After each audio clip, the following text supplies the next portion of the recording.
마태복음 5장 27절부터 37절까지 우리 함께 읽겠습니다. 또 간음하지 말라 하였다는 것을 너희가 들었으나 나는 너희에게 이르노니 음욕을 품고 여자를 보는 자마다 마음에 이미 간음하였느니라. 만일 네 오른눈이 너로 실족하게 하거든 빼어내버리라. 네 백체 중 하나가 없어지고 온몸이 지옥에 던져지지 않는 것이 유익하며 또한 만일 네 오른손이 너로 실족하게 하거든 찍어내버리라. 네 백체 중 하나가 없어지고 온몸이 지옥에 던져지지 않는 것이 유익하니라. 또 일렀을 때 누구든지 아내를 버리려거든 이혼 증서를 줄 것이라 하였으나 나는 너희에게 이르노니 누구든지 엄명한 이유 없이 아내를 버리면 이는 그로 간음하게 하며 또 누구든지 버림받은 여자에게 장가드는 자도 간음함이니라. 또 옛사람에게 말한 바 맹세를 하지 말고 네 맹세한 것을 주께 지키라 하였다는 것을 너희가 들었으나 나는 너희에게 이르노니 도무지 맹세하지 말지니 하늘로도 하지 말라 이는 하나님의 보좌임이요 땅으로도 하지 말라 이는 하나님의 발등상임이요 예루살렘으로도 하지 말라 이는 큰 임금의 성임이요 내 머리로도 하지 말라 이는 네가 한 트럭도 희고 금게 할 수 없음이라. 오직 너희 말은 옳다 옳다 아니라 아니라 하라. 이에서 지난 것은 악으로부터 나느니라. 아멘. 오늘도 저와 여러분에게 하나님이 함께 하시는 충만하신 은혜가 임하기를 예수님의 이름으로 축복합니다. 오늘 우리가 읽은 이 말씀을 가지고 바른 목적을 가지고 라는 제목으로 함께 말씀을 나누겠습니다. 바른 목적을 가지고. 오늘 말씀은 이제 산상수훈에서 예수님께서 이스라엘 백성들이 오랫동안 전통적으로 지켜오던 그 모세율법에 근거한 그런 그 율법의 그 의미, 그 율법이 가지고 있는 그 가치, 그 뜻을 산상수훈을 통해서 계속 가르치고 있죠. 그래서 예수님은 율법을 폐하러 온 분이 아니라 율법을 완성시키러 오신 분이다 라고 이야기를 하셨습니다. 그러면서 그 마음속에 형제를 사랑하는 것이 그 하나님과의 관계의 사랑, 또 이웃들과의 그 관계의 사랑, 그 사랑이 바로 그 율법의 근본 정신이고 그 가치이다. 그래서 그 사랑하는 마음이 있을 때 그 율법이라는 것은 항목을 지켜가는 것이 아니라 자연스럽게 하나님이 원하시고 기뻐하시는 삶으로 나갈 수 있다는 것에 대해서 이야기를 합니다. 그리고 이제 오늘 본문 말씀에는 이 간음하지 말라라는 것과 그 7계명이죠. 그리고 9째 계명인 이웃을 향해서 거짓 증거하지 마라라는 그것을 맹세라는 측면에서 그렇게 말씀을 하고 있습니다. 이 계명들은 우리가 사람들 사이에서 일어날 수 있는 굉장히 많고 또 다양한 그러면서 굉장히 중요한 그런 그 말씀이죠. 그런 어떤 그 우리가 지켜야 할 것입니다. 그러면서 예수님께서 이 간음하지 말라라는 것을 설명할 때에 이 율법에서는 이렇게 하라라고 이야기를 하지만 나는 너에게 이렇게 한다라는 것과 또 율법에서 말하는 것보다도 어떤 면에서는 더 엄격하고 더 근본적인 어떤 부분들 그 적용하는 그 범위가 훨씬 더 깊고 훨씬 더 넓은 그런 그 말씀의 그 설명으로 그렇게 그것을 가르치고 있어요. 그래서 우리가 이 말씀을 읽을 때 예수님께서 그러면 도대체 우리로 하여금 어떤 삶을 살라고 말씀하시는가 이것을 우리가 깊이 생각하면서 묵상하면서 이 말씀을 봐야 하는 것입니다. 그럴 때 이 간음하지 말라라는 것과 맹세하지 말라는 것의 참 의미를 깨달을 수 있는 거죠. 우리가 앞서 그 율법의 완성이 어떤 의미인지 그것을 말씀하신 것처럼 간음하지 말라라는 것은요 한마디로 이야기하면은 이 음욕을 가지지 말라라는 거예요. 소위 말해서 이제 그 음란한 어떤 목적 이것을 말하는 것입니다.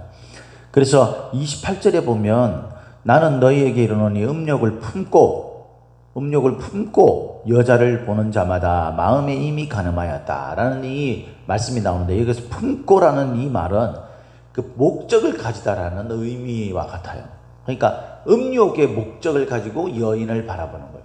이거 가지고 이제 우리가 청년 때도 그렇고 설명할 때에 참 곤란을 겪죠. 이 범위가 어디까지인가. 소위 말해서 길거리 가다가 여자만 쳐다보면은 전부 다 이 가늠한 건가. 뭐 이런 그 우스개 질문도 많이 나누고 또 그걸 심각하게 고민해 본 적도 있죠. 그런데 우리가 그렇게 생각하면 돼요. 내가 어떤 길 가다가 어여쁜 여인을 봤을 때에 마음속에 음욕을 품고 바라보는 거죠. 그러니까 야, 참 예쁘다, 뭐 아름답다, 이런 예쁨에 대한 어떤 본능적 반응이 아니라 내가 어떤 그 여인을 바라보면서 음란한 생각을 한다거나 그런 어떤 마음의 충동을, 그런 것을 가지고 그 여인을 바라봤을 때, 그때 그것이 바로 예수님이 말씀하시는 간음이다라고 이야기합니다. 그러면서 그에 대한 설명으로 29절에 보면 이렇게 말씀을 하시죠. 만일 내 오른눈이 너로 실족하게 하거든 빼어내버리라. 내 백체 중 하나가 없어지고 온몸이 지옥에 던져지지 않는 것이 유익하다. 그러면서 이제 오른손에 관한 이야기도 하시고 그렇게 말씀하시면서 우리가 그 올바른 목적이 아니고 그렇게 우리 자신을 거기에 탐욕스러운 것에 나 자신을 내어줄 때, 그때 우리가 그것은 곧 하나님이 천국이 너희 것이다 라고 말씀하셨던 이 산상수훈의 가장 첫 번째 나오는 팔복의 가장 핵심적인 하나님의 복, 그것을 스스로 걷어차버리는 것과 마찬가지다라는 거죠. 심지어 이것은 조금 더 엄격하고 엄중하게 이야기를 한다면요, 천국에 들어갈 수 없다, 구원받을 수 없다라는 말과도 예수님이 지금 직결시키고 있다라는 거예요. 이게 굉장히 중요한 거죠. 뭐 우리가 살다 보면은 이런 어떤 그 성적으로 우리 마음속에 스스로 우리 자신을 타락시키는 어떤 그런 마음의 생각이나 이런 것들을 우리가 하지 않고 살 수 있습니까? 우리는 본능적으로 죄인들이에요. 그래서 그런 마음들이 일어나게 되고 어떤 그런 것들이 우리를 충동시키는 일은 우리에게 일어날 수 있는 거죠. 그런데 여러분, 우리가 그것에 내 자신을 내버려 뒀을 때, 내 자신이 그것에 끌려가는 그런 어떤 모습들이 있을 때, 그때 그것은 예수님이 보실 때는 지옥에 던져지는 것과 같다라고 그렇게 말씀하실 정도로 굉장히 이 문제를 중요하게 다루고 계시다라는 겁니다. 여기 29절에 실족하게 하거든 이라는 이 말이 그 주석책을 보니까 이게 원래 원문에는 이제 스칸달리조라고 되어 있는데 이건 넘어지게 만들다, 걸리게 하다 이런 뜻이래요.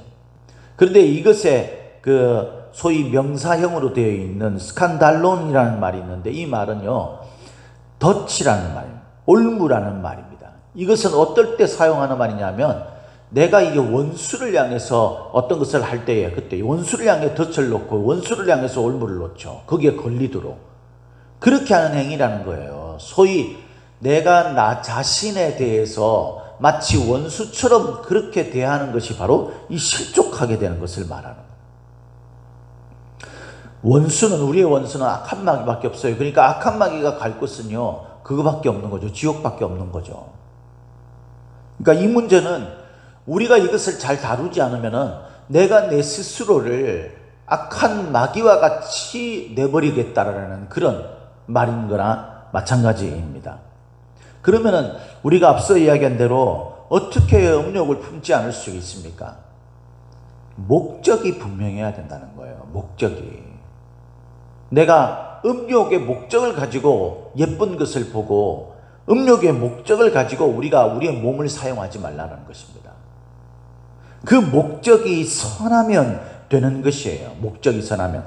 그래서 그것에 관해서 31절에 이혼에 관한 이야기를 합니다. 이것은 이혼하면 이렇게 된다라는 게 아니에요.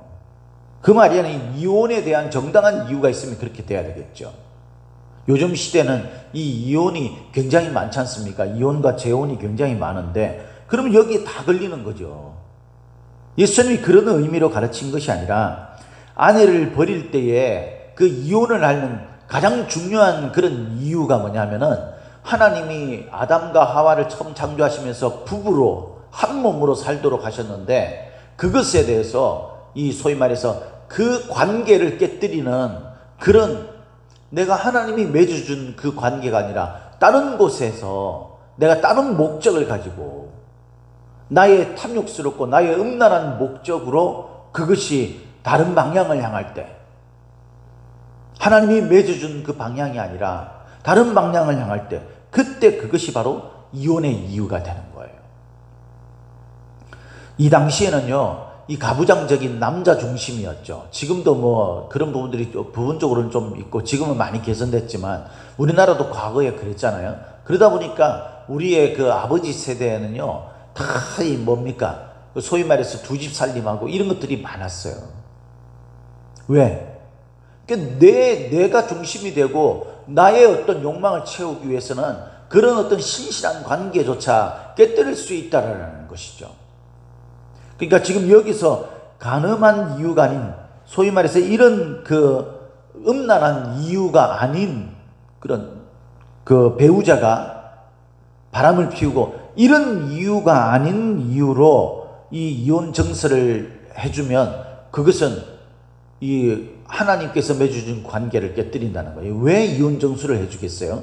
그건요, 남자가 이 자기중심적으로, 가부장적이니까 자기중심적으로 이 여인을, 그러니까 내가 필요하다고 생각될 때는 맞아들이고 필요하지 않다고 생각할 때는 내던지는 거예요.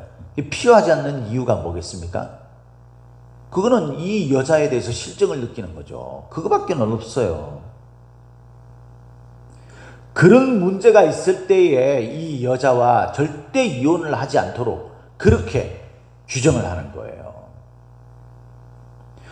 그것은 앞서 이야기한 대로 내가 어떤 사람들과의 관계를 맺거나 내가 어떤 사물을 바라보거나 내가 오른손으로 어떤 일을 행하거나 이런 모든 행위들이 우리가 하나님이 나에게 주신 의로운 목적으로 이루어져야 한다는 겁니다.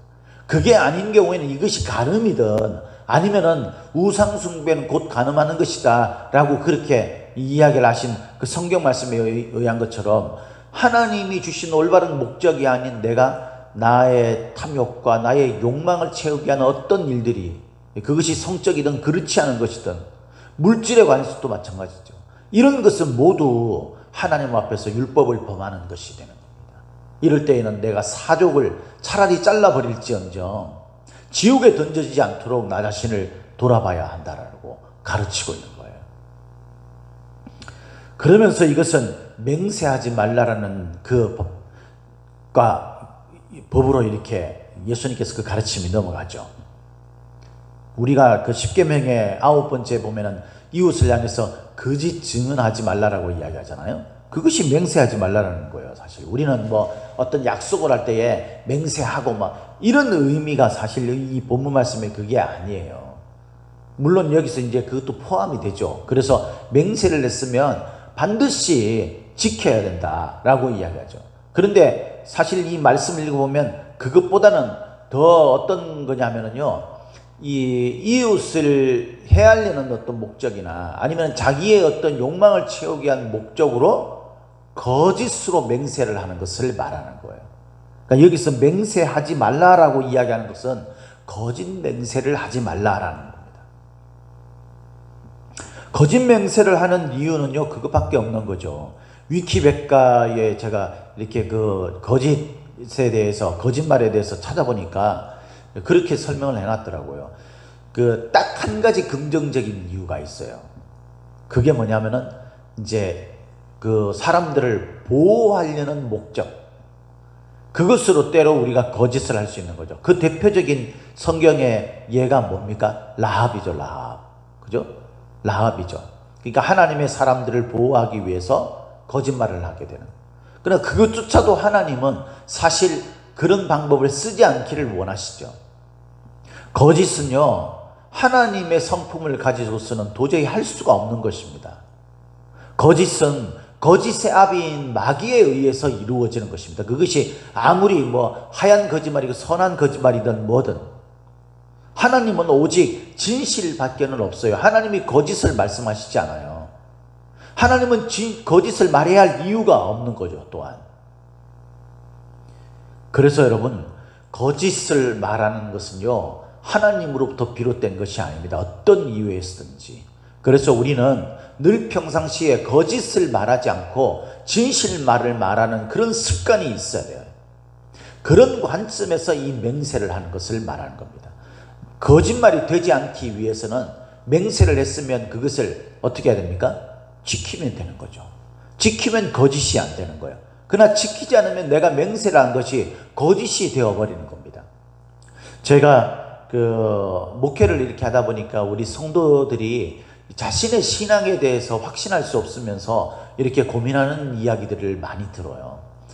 내가 또 열심히 하겠다고 말해놔놓고 또 얼마 가지 못해서 내 마음이 흔들리고 내가 신앙적으로 바로 서지 못해가지고 내가 말한 게 헛된 것이 되고 거짓말하는 꼴이 되는 이런 게 될까봐 내가 이제 똑바로 하겠습니다. 신앙생활 바르게 하겠습니다. 이런 이야기를 함부로 못하겠다. 이런 이야기를 제가 자주 듣는 이야기 가운데 하나입니다.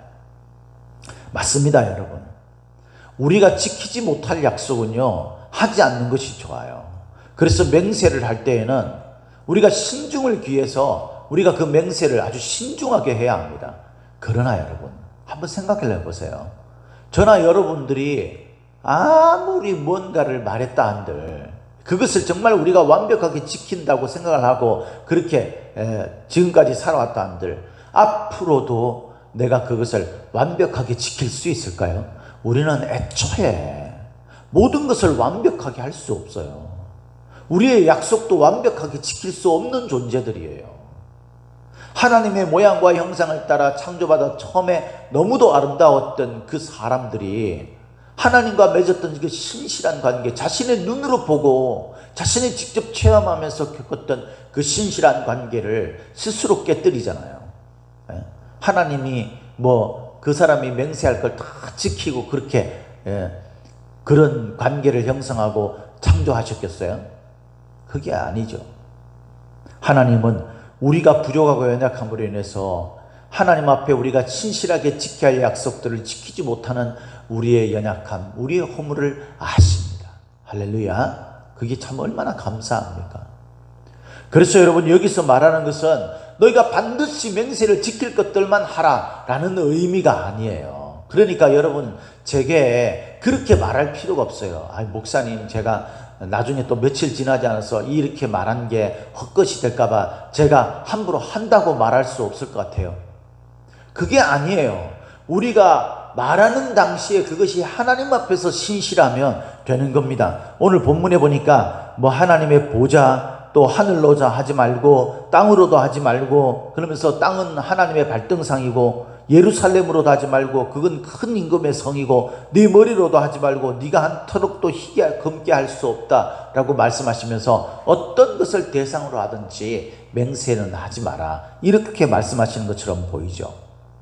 이것은 그런 의미가 아니라요, 우리가 하나님께 맹세하는 것이나 또는 땅에 맹세하는 것이나 우리가 예루살렘에 맹세하는 것이나 우리 자신에게 맹세하는 것, 그 모든 것들은요 하나님 범위 안에 있는 겁니다. 하나님이 다스리는 거잖아요, 다. 그죠?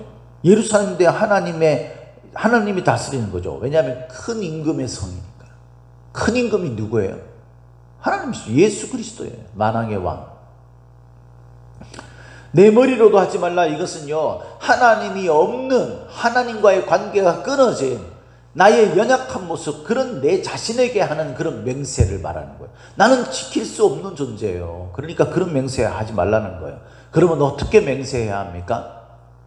하나님 앞에서 하는 맹세가 되면 됩니다. 서로 내가 내일 그것이 파기되고 깨뜨려질 수 있어요. 나는 연약하기 때문에. 그러나 여러분, 오늘 내 마음이 하나님 앞에 있다라는 생각을 가지고 하나님 앞에서 그 거룩하시고 모든 것에 심판하시는 그 하나님 앞에서 내 마음의 진실함이 우러나서 내가 이제부터는 올바르게 하겠습니다, 똑바른 목적을 가지고 하겠습니다 라고 하나님 앞에 조명되어지고 말한다면 그것은 바른 맹세가 될 수 있다라고 가르치는 겁니다. 사랑하는 성도 여러분, 이 모든 것은 다른 게 아니에요. 우리가 하나님 앞에서 내 목적을 올바르게 하면 되는 겁니다. 하나님 앞에서 여러분 지나가는 여인을 바라보고 그 여인을 향해서 내 성욕을 채우는 어떤 그런 충동이 일어나는 그런 마음으로 하나님 앞에 서 있겠어요? 하나님이 불꽃 같은 눈으로 내 마음 중심을, 내 생각을 지켜보시는데 그럴 수 없는 거죠.